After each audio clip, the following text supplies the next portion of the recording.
it was like, oh my God, I have transcended humanity. I have everything that I want. I have everything that I need. So I had like the perfect body. I had the look. I had the partner. I was okay at my job, and all the glitter was there, and it has never been worse to be me. Like it had never been more brutal. And the cycles of like depression and sadness and self-hatred and self-criticism, it's that thing you're like, oh, once I get there, I'll feel this. No, you won't. Because at the end, if who you were being on the road to getting that small was driven by like the fossil fuel of hatred and that kind of level of self-criticism, of course, you're never going to arrive anywhere where it's peaceful.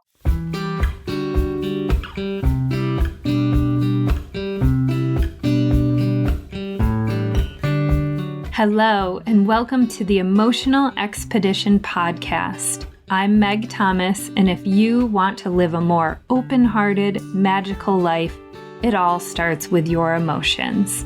This podcast will take you on a journey, helping you to better understand, express, release, and heal your emotions. Let's get exploring. Welcome back. I feel so incredibly lucky that my path has crossed with our guest, Iona Holloway. Iona is the best-selling author of this incredible book that I'm like so deep into right now called Ghost: Why Perfect Women Shrink. This book is totally rocking my world. I will have the link in the bio. I highly recommend reading it. And Iona's a coach, a speaker. She's a breathwork teacher and creator of the Soul Breathwork app.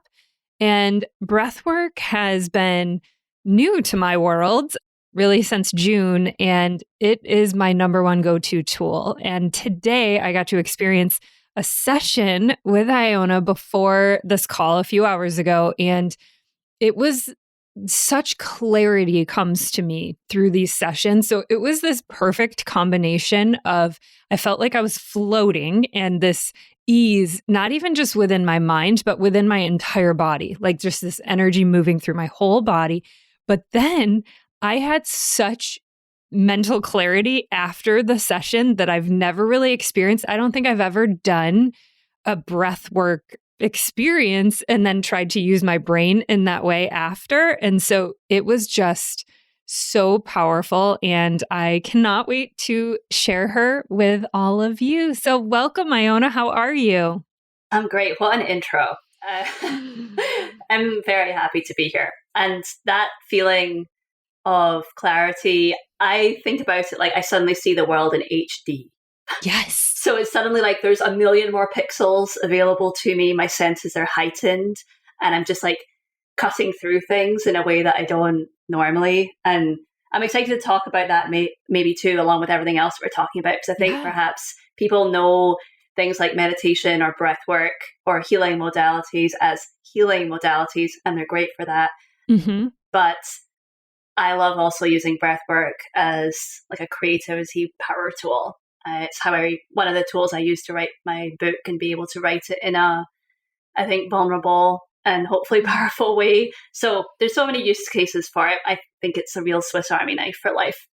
I couldn't say that better myself. I'm just experiencing all of the different facets of it in the different ways of whether it's moving emotion through my body or helping me release things or whatever that looks like. And then this is a new piece for me today. So I'm really grateful to have had this session with you today. And I cannot recommend enough that everyone goes and follows you on Instagram. We'll have all your stuff, your details in the link in the bio, in our show notes as well. So let's start with young Iona. Sure. I like to start at the beginning and just paint us the picture of what were you like as a child, and what was your relationship like with your emotions? Oh, yeah, sure. So I think if you asked any adult who was around during my childhood who knew Iona, they would probably say I was complicated and smart. I got these things a lot. The interplay of, oh, she's so good at these things. And also, oh, she's a wee bit of a black sheep. She's a wee bit contrary. She's a wee bit kind of oppositional, kind of flowing against the grain. That would, I was like, my grandpa used to call me Contrary Mary. And he would say things like, she's been here before. And he would sort of compare me to my other siblings, not in a cruel way, just in a comparing way, that they were much more smiley and bright and friendly. And I wasn't not these things, but I was a wee bit more dark and brooding in the corner and perhaps a bit more introverted. So that's the way that I was. And then when you ask what my relationship was like with my emotions, well, one, I have no idea what that even meant, I'm sure, at that time. I honestly don't think I had a relationship with my emotions until I was 29 and realized I needed to do some very deep healing work. But I'll say this very quickly. I grew up into a woman, young girl, and then young woman, and now I'm a woman, with the darkest of thoughts, a deep feeling of like, it is really hard work to be me or to maintain this facade of being perfect. And those aren't feelings. Those are more thoughts that I had about myself. My thoughts that I had was I was a gift. I was this kind of almost like prodigy-like person. That was the standard to which I thought I was. That was who I was. That was my identity. Iona, the smart person. Iona, the gifted person. Iona, the international athlete. Iona, the student athlete. Like, I was all these external things. And the standard was, it's perfect. And so those were the thoughts. And then the pressure that created in me was one where it was not a fun place to live. It was not a kind place to live. It was a pretty dark place to live. And ultimately it turned into like a real embodied war that came through food and body. So you were labeled special and different, like right out of the gate. And you also were trying to create this illusion, not you were trying, it was the world you were in, if I'm hearing it correctly, that it had to also like look easy. Oh yeah. Right? Yep. Oh yeah. The ease had to be assumed. And again, these are such, I love that we're talking about these things because it's so interesting to apply wisdom in hindsight. And like at the time we don't have, obviously, like one, we're children and we're evolving. Two, we're evolving based on the tools that we have. That's whatever it is that we have. But in my little mind, it had to look easy. In my mind, on the surface of it, it had to look that I was just a swan gliding across the glassy lake, killing it, basically, like for lack of a better word. Just like A's here, top of the class here, best at this, best at that, winning this, painting this, winning that competition. Like that was it. The standard was that. And now, like in hindsight, I can look at it and see the perfectionism trap that is the black and white world that I was living in, the pressure that put on me, how that ended up coming out through the way that I tried to manage the way I looked and in my body and with food and all that kind of stuff. But at the time, I was just being Iona. I was playing the role of Iona, and that role was one of being like the gifted child. Yeah. It almost feels like it must have been a lonely existence as well. Like that you were this illusion of being separate from everyone and everyone in your family and probably all the other kids at school as well. Was it a lonely feeling? Yeah.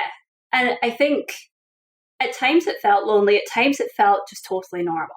I think that's the other thing about being a kid. Like you're so resilient and you sort of roll with things. I wasn't sad.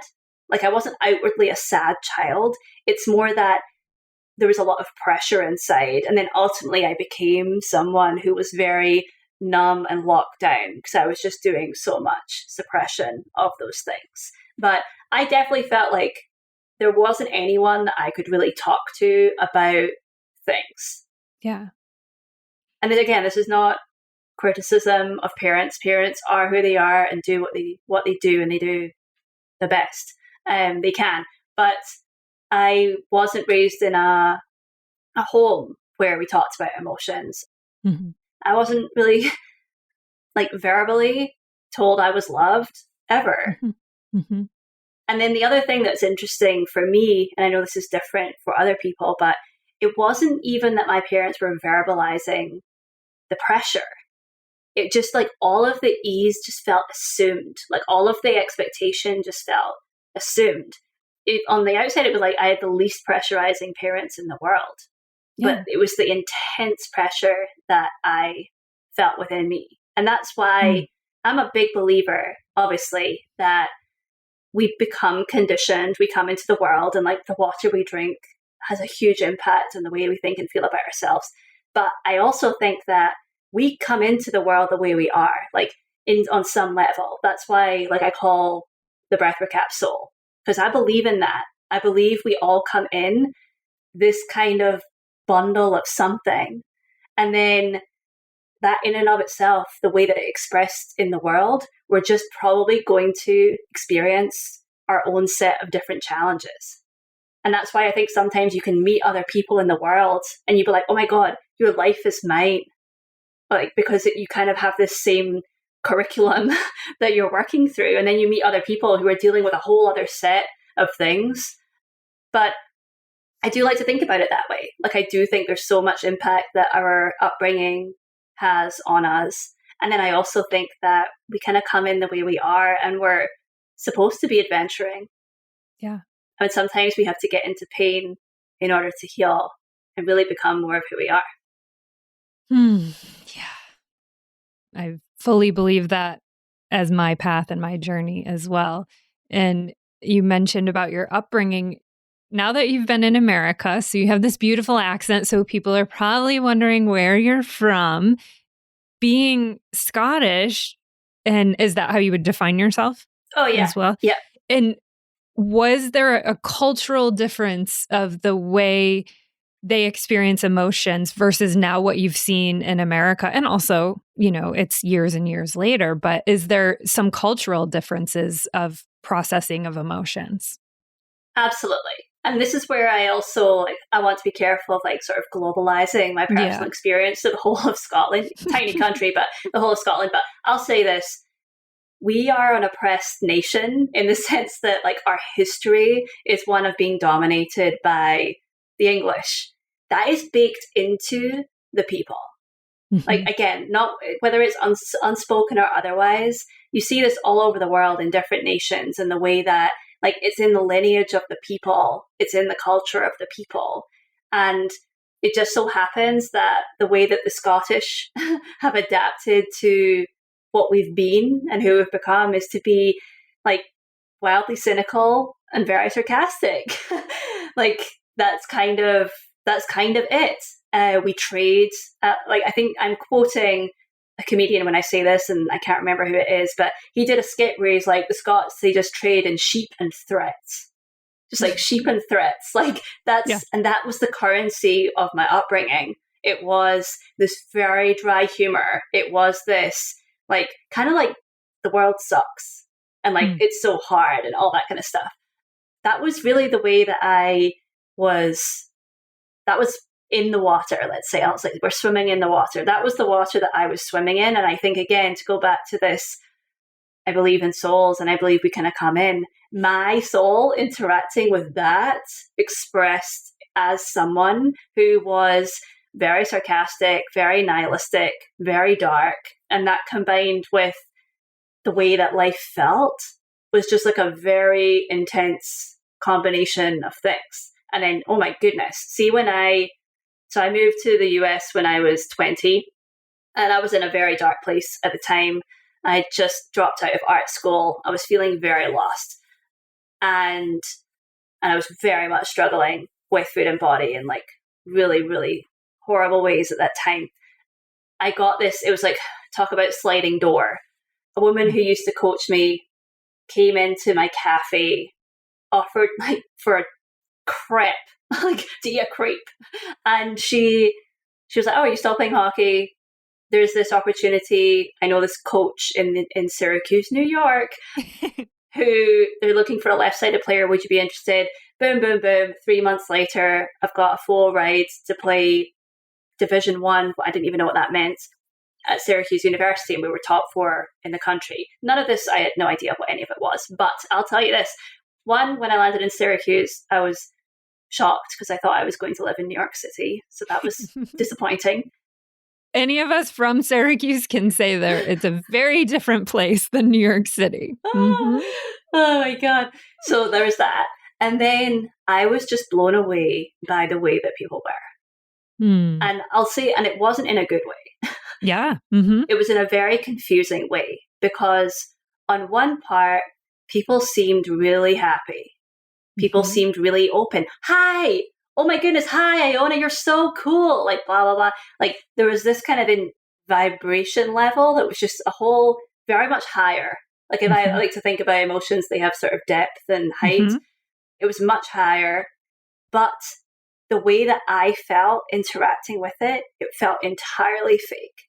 Oh, yeah. It felt very, very fake. So, for example, someone would say, how are you doing? And I would be like, oh. And I would start speaking, and they're off. And I was like, oh. Or doors. So even like, and in like the vocabulary, people would say, you would hold a door, and then you'd say thanks, and they'd say, yep. To my ear, it just sounded like the most dismissive and rude thing that I'd ever heard.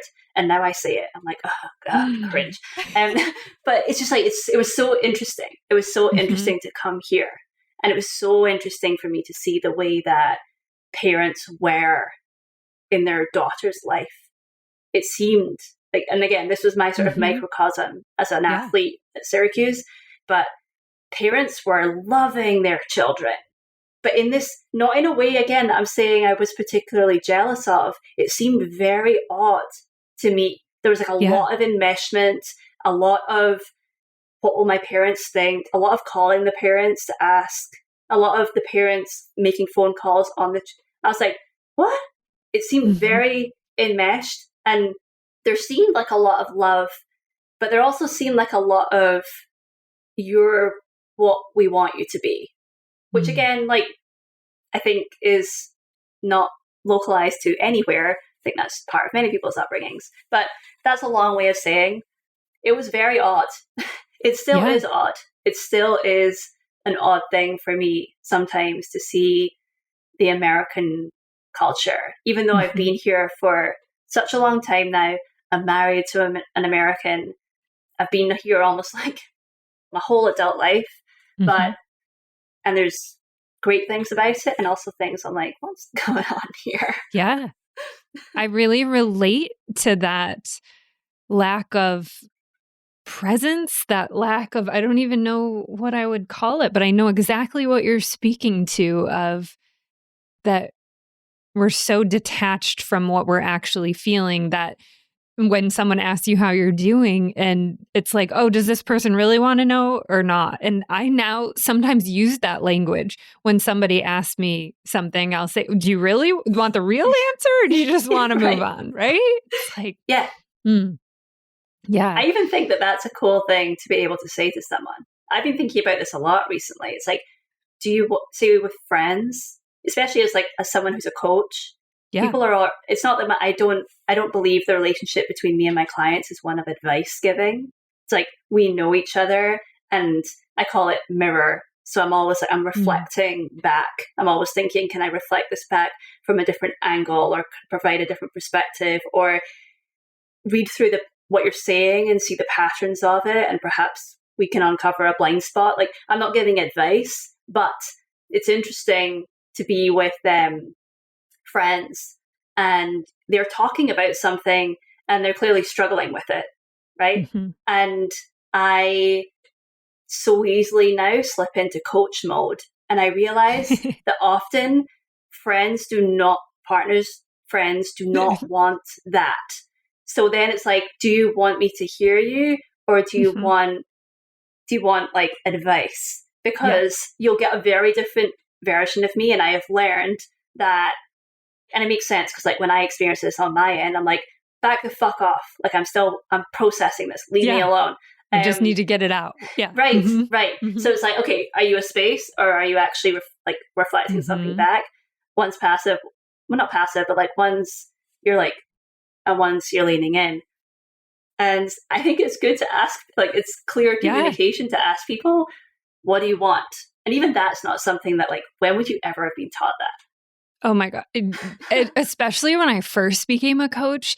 Yeah, my husband would say to me, like, okay, no, stop coaching me. Right. And so now with him, I rarely go into coaching mode. But with friends, I will ask that question of, do you want me to just listen, or do you want feedback? Where are we at with this? And so, and I'm very conscious of not coaching my friends, like not changing that experience. Oh yeah, it doesn't end well.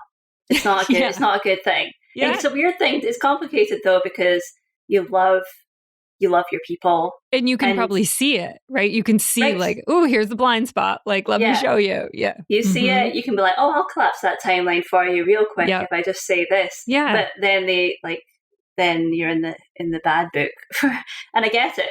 Yeah. And then also I say that not as someone who's like all seeing and all knowing. I'm so blind to my own stuff, 100%. Like that's the reality of being in your life and in your stuff. And that's why cultivating awareness of the fact that all of the things that we think and feel are not us, but rather things that we're experiencing and that are giving us information or messages or that kind of stuff. Even that, like, I can't tell you, I'm probably you're the same, like the day that I realized that I was not my emotions and I was the space that my emotions existed within. I've heard this so many times, a million times everywhere now at this point, but I'm telling you, 4 years ago, when I actually got told that and then practiced that for a week, blew my mind. Yeah. Blew my mind. I'm new to the game as well. Like, this is the reason I have this podcast. The reason that I am doing this work is because I needed this work. Like, it has taken me so long to figure it out for myself. So you get to Syracuse and you're even shinier because now you're here in this country where you're the only one who has that accent probably on your team. So you're having this experience. So walk us through, what does that look like from 20 to 29? What is that until you have this really awakening? What does that journey look like for you? Yeah. Here, I felt, you're right, I felt like an exotic flamingo. I was this cool, it wasn't that I was uncool at home, I was a Scottish person living in Scotland. And obviously like someone who was doing well at things, but whatever. But here, there was this sort of exotic quality to being Scottish. And I would say even now, I think people often work with me because they're drawn to it. Like, I think it's all, because I mean, it's part of who I am. But to answer your question, well, first of all, actually being in Syracuse at first was incredibly hard for me because this was the first time in my life that I was on the bench. So I wasn't actually good enough to play. I was bottom feeder, big time. Like, I was so not good relative to the other people on the team. But I learned very quickly that I was going to get on that field. It wasn't a case of me not having the skills. It was simply a fitness issue. Like, the conditioning is different, like standard wise at home compared to here. And this interacted powerfully and very destructively with the ways that I was already using exercise to control my body. So to give context for anyone who's listening, I started restricting a lot of my food from a very young age. And then over my teenage years, I got really trapped in the whole binge starve cycle. But I wasn't someone who was using purging to eliminate food from me. I couldn't ever do that. Maybe this is a complicated thing to say, but I wished I could. I just couldn't. And I also was very, just to be honest, I was very jealous of people who were presenting with anorexia because it was like they were able to do something that I just wasn't able to do. So anyway, the way that I was able to manipulate myself was exercise. And so that was what I ended up doing. So I was able to use it very successfully at points in my life to get myself very small. But actually, for most of my 20s, it wasn't I was particularly small. It was just, it became the way that I tried to control myself, release the pressure, like all that kind of thing. So while I was at Syracuse, the thing that got me onto the field, the thing that made me an All-American, the thing that made me a good player was this brutal, brutal use of exercise. It made me brilliant. It destroyed me. It made me brilliant. It destroyed me. And so when I left, graduated from Syracuse, one, I'll tell you what it's like for your identity to dissolve in a minute. There is nothing harder than the last game that I played for Syracuse as this brilliant athlete. I mean, sure, it was field hockey. It's not like I was going to the NBA or anything like that. But for me, it was my whole life and it was gone in a minute.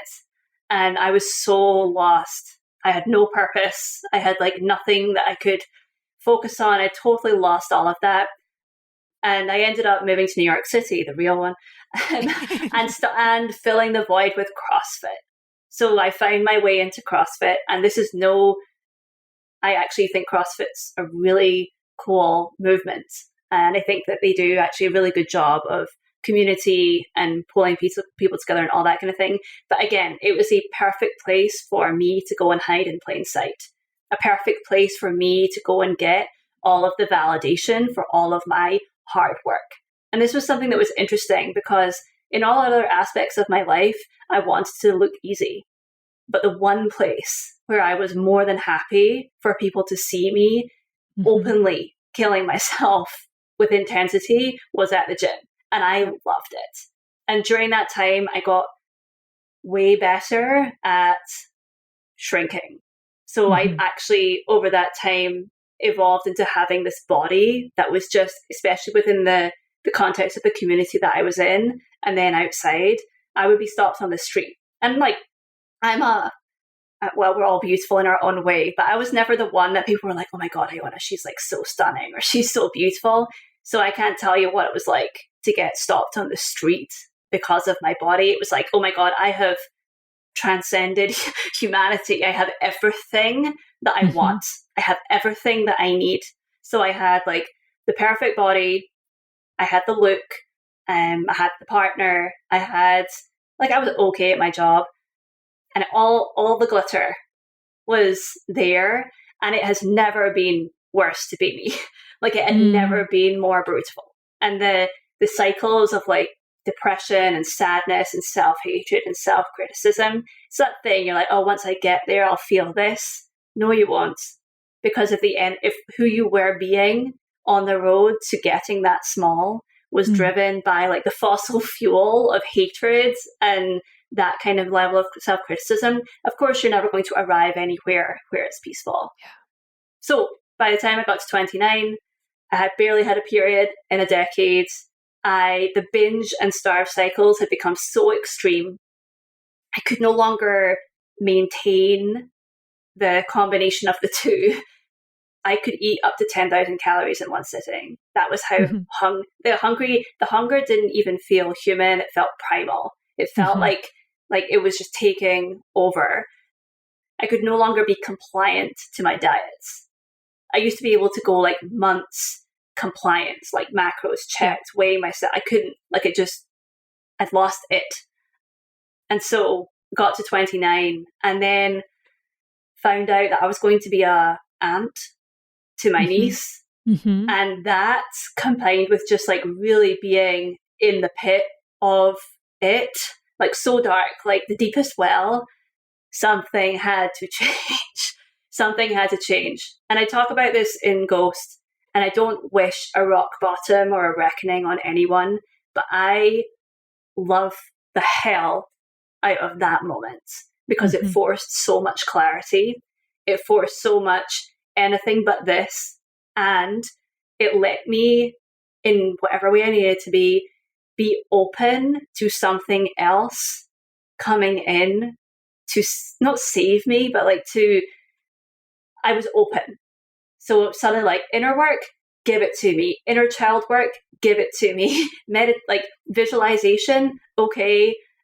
Parts work, somatic work, all of these like slightly, I'd had a really bad experience with therapy, and I don't say that to smear therapy. I know that there's brilliant ones, but I had a really bad time with that. And I'm also kind of weary of the over medicalizing of mental illness. I don't believe I had a mental illness. I believe I had a coping strategy. But anyway, I ended up going this sort of more coaching based inner work way to things. Breathwork came in at a certain point, and I will never forget, it was only 3 months after I'd started doing inner work. I remember waking up one day and actually being happy to be me. And it was one of these like, oh my God, something has shifted. Something has shifted. And it was ever since, I mean, not ever since then, but it was like, oh fuck, this works. I'm going to keep doing this. Was the binging in relation to numbing your emotions? And like, what was that emergence of you've spent 29 years of your life not feeling the things? And then what was that like to start to all of a sudden allow yourself to feel? Yeah. It definitely, like, it was a huge numbing thing. I think also it was in some way, still is, like, that's the interesting thing. I think when you've had coping strategies, like, or ways that have been very destructive, say even today, it's still the first thing that pops into my mind if I'm feeling like a wee bit, maybe not the first thing, but I'll slip in like, oh, let's eat something. Or let's not eat something. Like, I'm not immune to those thoughts. But to answer your question, I think it was twofold. I think that I did use food to numb, but there was also, I think, for me, there was a biological imperative to the binges because I was really not eating enough, and I was training 3-4 multiple times a day. And so I think sometimes the binging was literally just, I have to eat. I have to eat. Like, there was a kind of biological imperative to it. So this was actually, I'll be honest about this. I mean, I'm being honest about everything. But when I started healing, I didn't try to fix my binging. I didn't try to fix that. What I did commit to was I'm no longer going to compensate. So if I binge, I'm not going to compensate on the back end. So I'm just going to continue to eat my next meal. And I'm going to eat probably a wee bit more than I would. And I'm not going to track anything. And so I didn't try to fix the binging. I let it still be there, even when it happened. And even that, even like the permission to just let that be okay, as opposed to this problem that I was fighting, even that depressurized it to the point where, I don't say this lightly, but it's almost like it healed itself when I just let it sit there. Yes, there were loads of things that I did. I was at that point where I kind of had to, we're going to try to eat everything. We're going to allow ourselves to eat everything. We're going to give ourselves permission to do all of it. And I didn't have coaching around that. I literally followed Intuitive Eating, the book, and I read The Fuck It Diet, 2 books I highly recommend for anyone who's in anywhere similar, just a complicated relationship with food in your body. You don't have to be where I was to get a lot out of both those books. But the food stuff, not bizarrely, but like interestingly, almost started to self-heal as I began to sit with my actual emotions. And one of the big portals for me, and this is, I don't like that word, but like one of the ways in for me, one of the most powerful ways in for me was inner child work, like sitting with the younger version of me. Because even though like I really struggled to love the older version of me, I liked myself. Even in my darkest moments, I know I've got a good thing going here. There's cool stuff about me. Like, I've always known that. And there's things that I know, like, I'm good at that without actually having to work. I'm good at that. So I did actually have some underpinning of like, she was pretty cool. Like, she's a nice person. Like, she was not a nice person. She was a cool person. And I love her. Or at least I'm going to learn to grow to love her.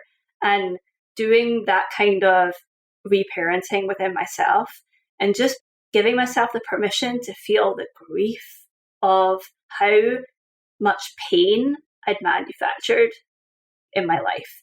And it was like learning the alphabet at 29.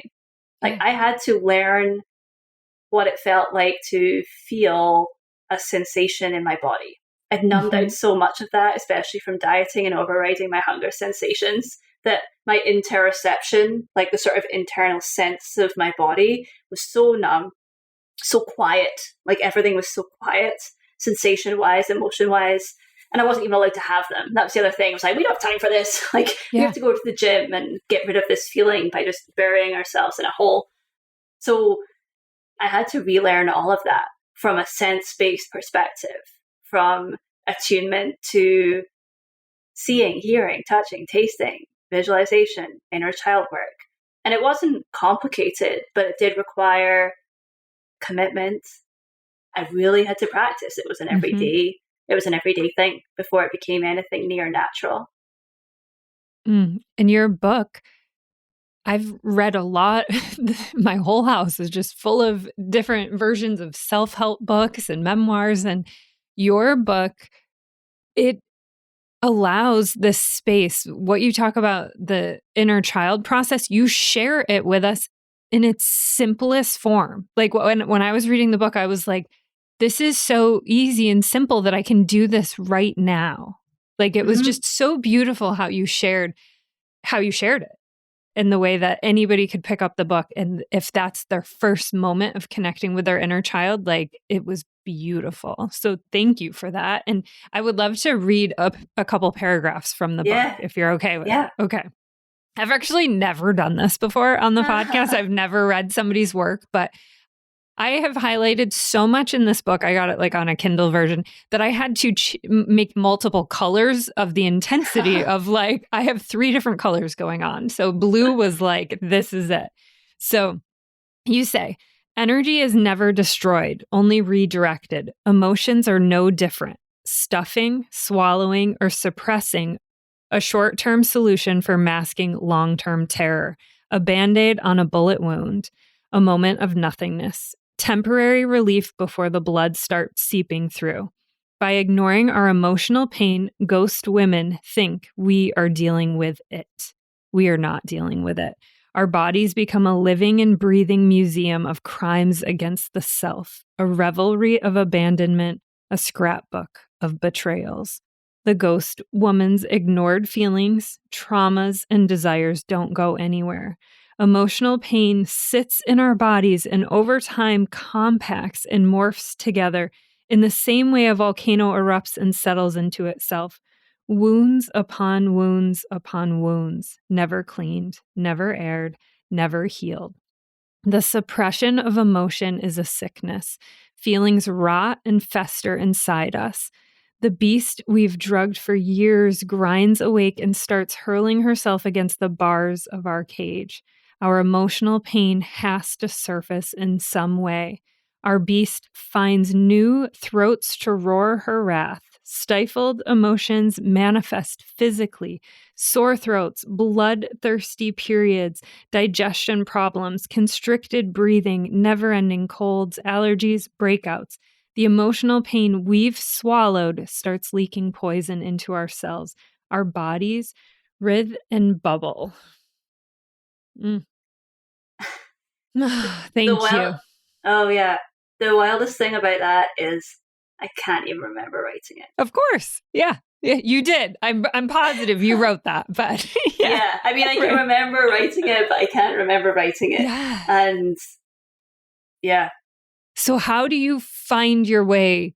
How do you, for anyone listening that has been to that dark night of the soul, the reckoning, whatever you call it, how do you find your way out?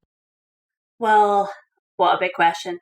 I think the one thing I know to be true, having seen it in my own life, witnessing it in other people, those who I've worked with or not, like in different capacities in my life, is the desire for it to be different has to be yours.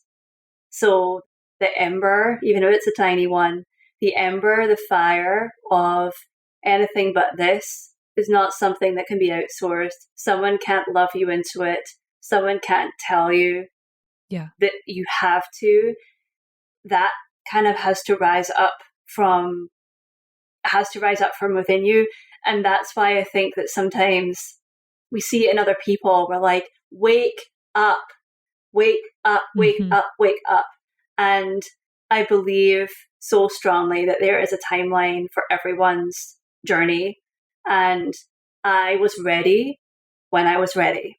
There's stages of readiness. And I was ready when I was ready for the big healing that I really had to do. When you're coming from like real not self into something resembling more of who you actually are, I really think, one, you have to get leveled. It's almost like your life has to level you. And then you have to have the desire for it to be different. And then from that place, and this now applies in all, like, I no longer have to do big healing excavations because I've healed a lot of the old stuff. Obviously, we're never fully healed. It rises up still. But now, more through the lens of, like, in my relationships or even in my business or in my, like, when I'm trying to do things like that, it's more of a nuanced kind of thing, because it's not like this deep, deep unhealed pain. It's more like just remnants of things. But the consistent thread around all of that is, can I be open enough in this experience to really pull who I am, the witness of all of this, apart from the thoughts and the feelings that are arising? Can I become just the most expert practitioner at observing my experience?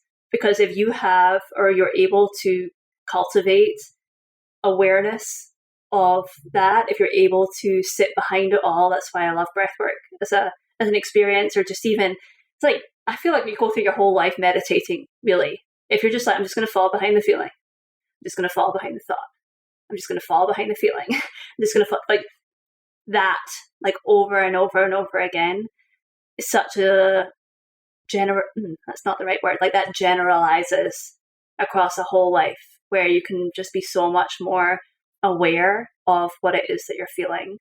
And then I think the last thing I would say is, certainly didn't have these when I was growing up, kind eyes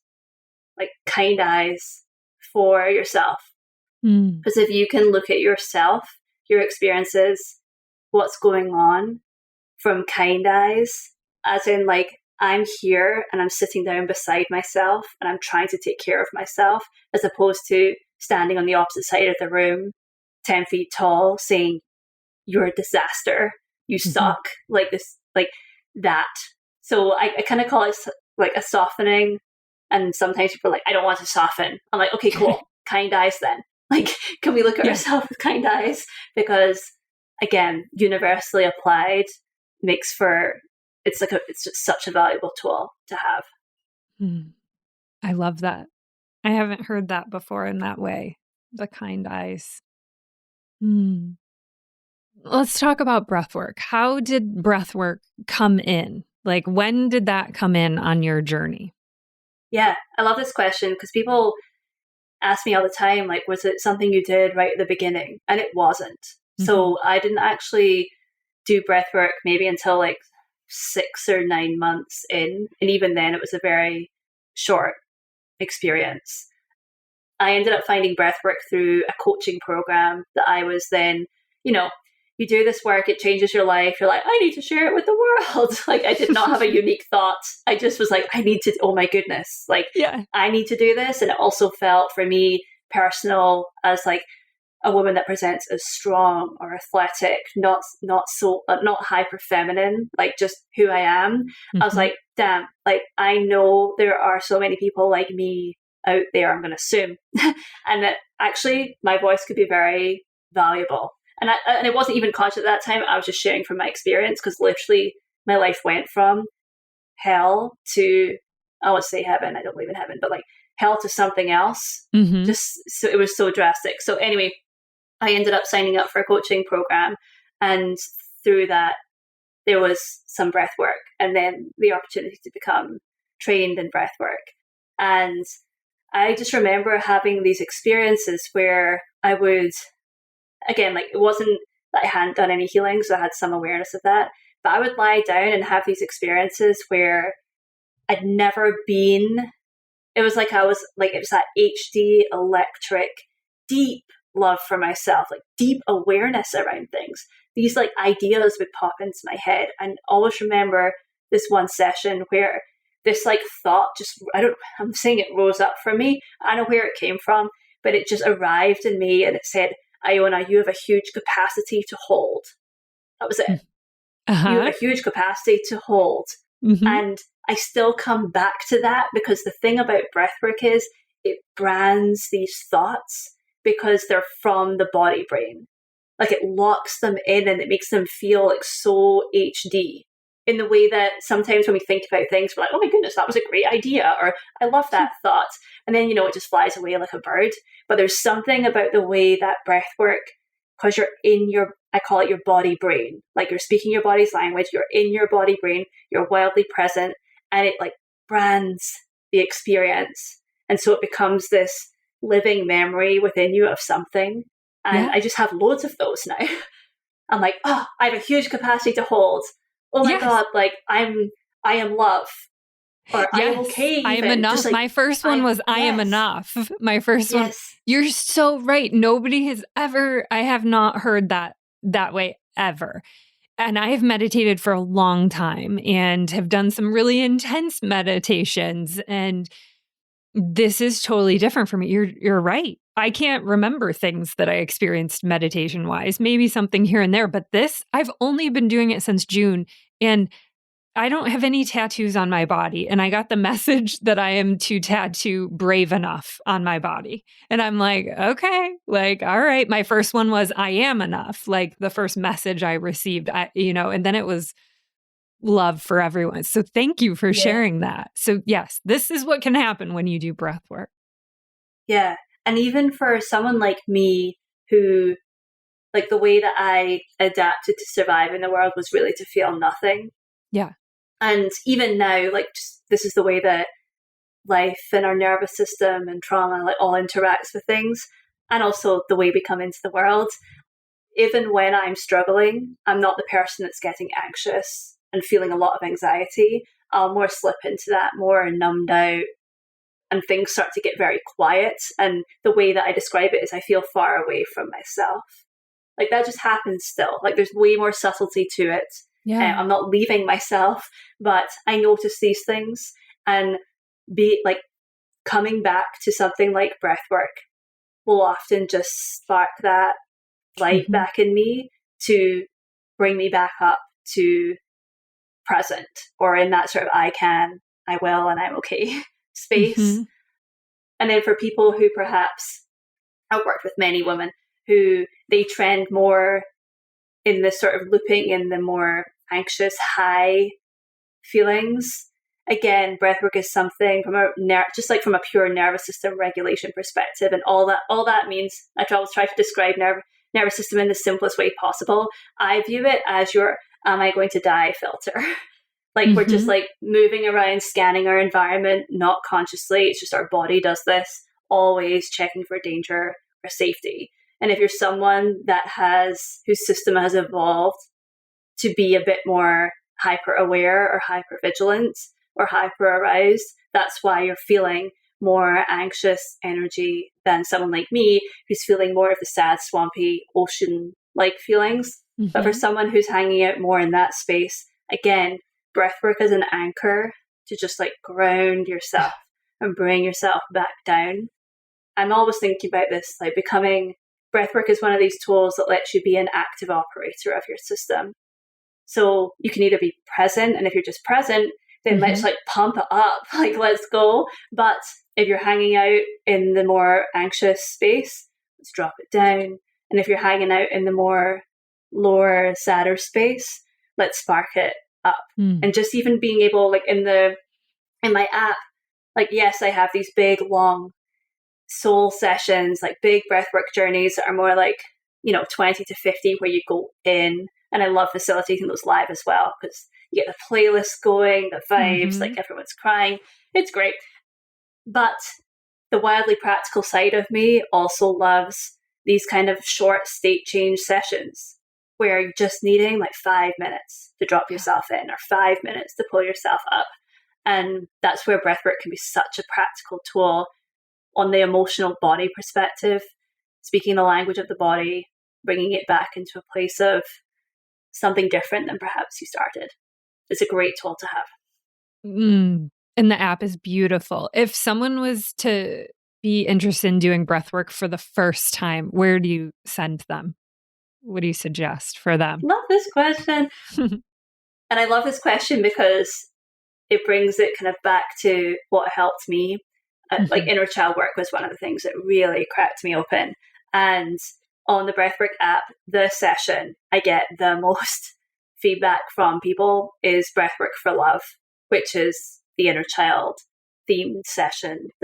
There's other shorter inner child ones and more coming, but there's like a longer one called Breathwork for Love.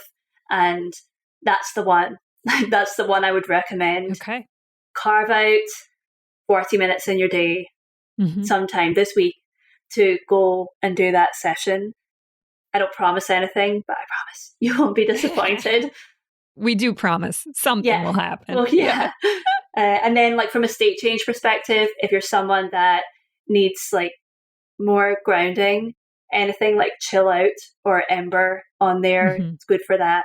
And similarly, if you want something like you and I were talking before this call about having kind of like an HD brain, like high definition, oh my gosh, like here we go.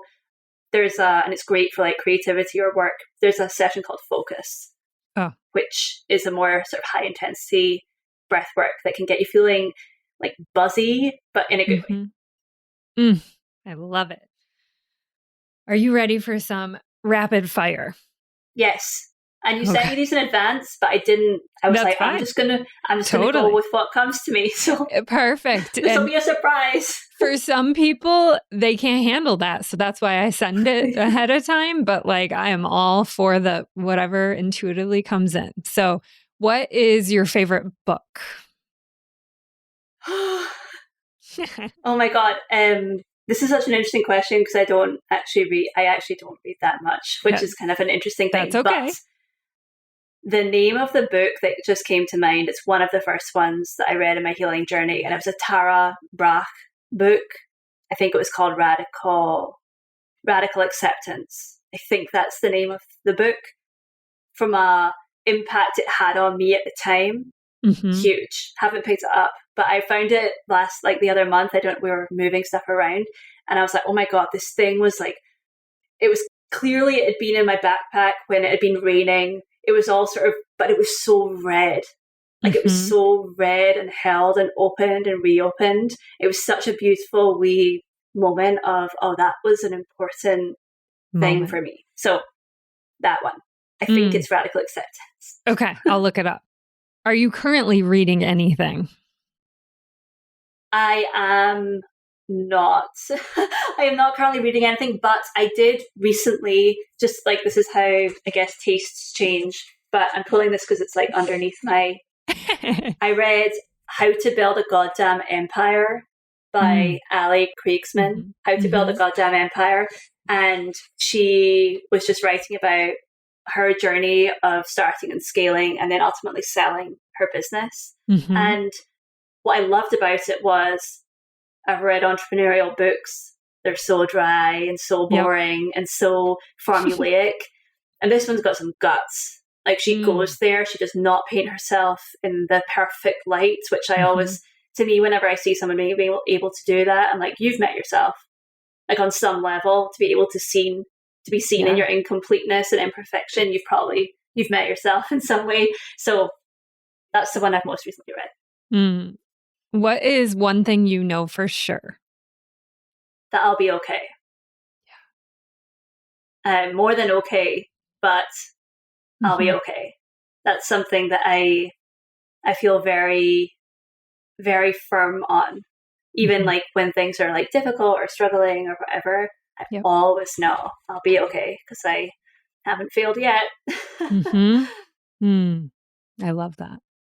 Do you have a favorite quote or poem or anything, any saying that really works for you?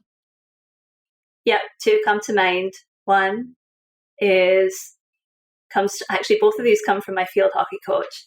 One of them was energy and persistence conquer all things, which at the time I had no idea what it even meant.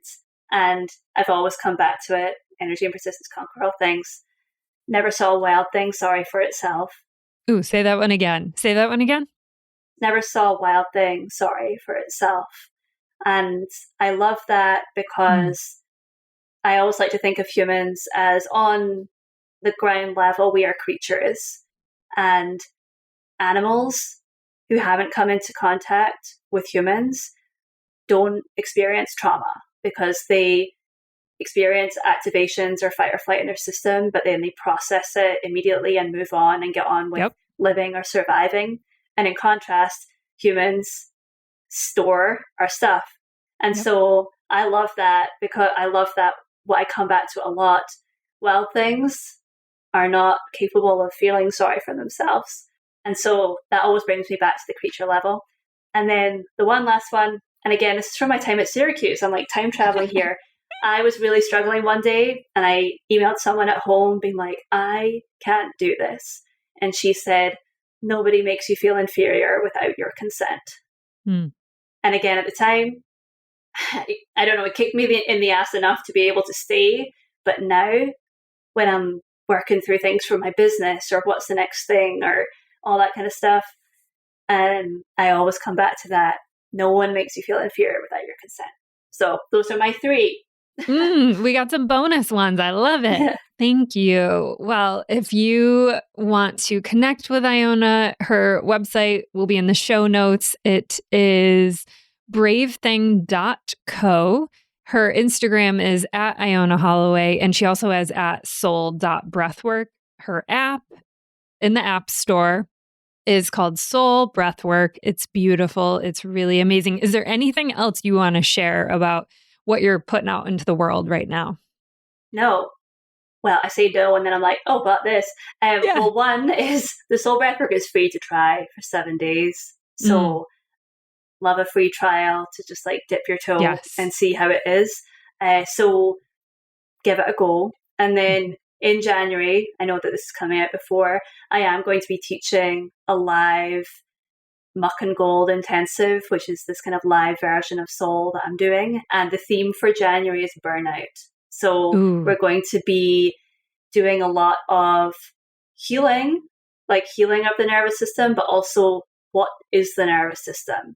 Like what's actually going on there? Some of the things we talked about today, but really digging into it and understanding how our system is always responding, how we can reshape it, heal it, and understand it, and also master it, because often our nervous system and the beliefs that rise up from it are often the things that stop us from doing the brave things in our life. Yep. So I'm teaching that in January. If you want to learn more about that, it's soulbreathwork.com/burnout. Okay. Oh, thank you so much, Iona. Thank you for this incredible conversation. Yeah, of course. I'm so grateful you're here. Thank you for listening. And if you loved this episode, will you please share it with a friend or two? Be sure to rate, review, and follow the show on Spotify, Apple Podcasts, or wherever you get your podcasts, so you're sure to never miss a single episode.